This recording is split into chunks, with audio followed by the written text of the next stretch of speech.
Sir అంటే రాజుగారు అనేది చూపించారు చక్కగా అండ్ దాంట్లో బ్యాక్డ్రాప్లో ఆయన ఏం లేనట్టుగా ఇది ఎక్కడి నుంచి రిఫరెన్స్ తీసుకున్నారు సార్. అంటే అలాంటి వాళ్ళు ఉన్నారు రియల్ క్యారెక్టర్స్లో. అంటే అది చాలామంది కనెక్ట్ అయ్యే క్యారెక్టర్ అండి. అంటే ఇప్పుడు ఎలా అంటే మీరు ఆంధ్ర సైడ్ మీరు చూసారండి,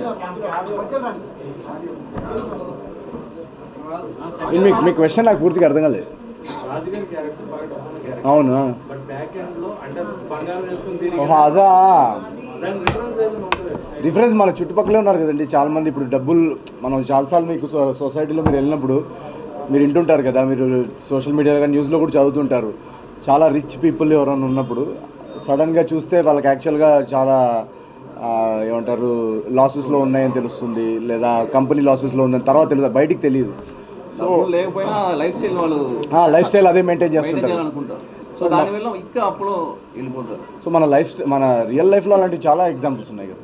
సో చంద్ర గారితో మీ కాంబినేషన్ చాలా బాగున్నాయి. ముఖ్యంగా ఆ గుడి మీద ఏరి గుమాస్తా సో ఆ చేంజ్ ఓవర్ అన్నది కూడా చూపించారు లాస్ట్ లో. అసలు నడవరు, కాలు కొని పెట్టిన ఆయన. అవును, అదే సో అవన్నీ చేంజ్ ఓవర్స్ అన్ని బాగున్నాయి. మీ కాంబినేషన్ అంటే మీకు ప్రతిసారి మీరు వచ్చిన ప్రతిసారి మీ ఫ్రెండ్స్ గ్యాంగ్ చాలా హిలేరియస్ గా నవ్విస్తూ థ్యాంక్ యూ. ఉంటారు. సో ఇది కొత్త ఫ్రెండ్స్ గ్యాంగ్ కదా, ఈ గ్యాంగ్ కదా. కరెక్ట్. సో నేను యాక్చువల్గా ఈ గుమాస్తా క్యారెక్టర్ రాసినప్పుడే ఇది ఎవరు ప్లే చేస్తే బాగుంటుందని చాలా అనుకున్నాం అనమాట మేమంతా. సో ఏదన్నా డిఫరెంట్గా ఉండాలి చాయిస్ అని చెప్పేసి నాకు చంద్ర గారి వర్క్ చాలా ఇష్టం అనమాట.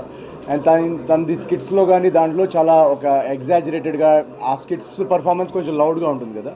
సో ఈ సినిమాలో ఏంటంటే తనతో ఒక సటిల్గా రియలిస్టిక్ సిచ్యువేషనల్ కామెడీలో ఆయన చేస్తే చాలా బాగుంటుందని మేము ఆఫీస్కి పిలిచి కలవడం జరిగింది.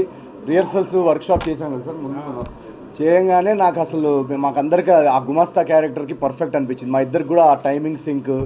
సో సెట్ మీద కూడా మేము ఇద్దరం చేస్తున్నప్పుడు వీళ్ళందరూ నవ్వుతూ ఉంటారు అనమాట. అంటే ఆయన కూడా ఇంప్రొవైజేషన్ చాలా స్ట్రాంగ్. సో మా ఇద్దరిది టేక్ రోల్ ఏంటంటే ఏం చేస్తామో మాకే తెలియదు. తెచ్చుకోలేదు అంటే మేము ఆ కోర్టుని తెచ్చుకున్న ఆర్డర్ ఎవరిని ఆపడానికి, ఎవరిని వాళ్ళ పని చేయకుండా చేయడానికి కాదు. సినిమా కొంతమందికి నచ్చుతుంది, కొంతమంది నచ్చదు.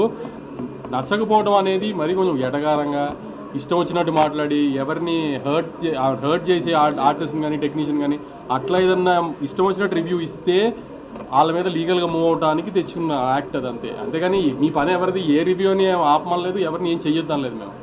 కానీ ఏదైనా డిస్రెస్పెక్ట్ఫుల్గా చేస్తే ఆ రివ్యూలో సినిమా గురించి కానీ ఆర్టిస్ట్ గురించి కానీ టెక్నీషియన్ గురించి అప్పుడు వాళ్ళ గురించి లీగల్గా వెళ్ళడానికి రైట్ తెచ్చుకున్నాం అంతే. ఏం ప్రాబ్లమే ఉంది.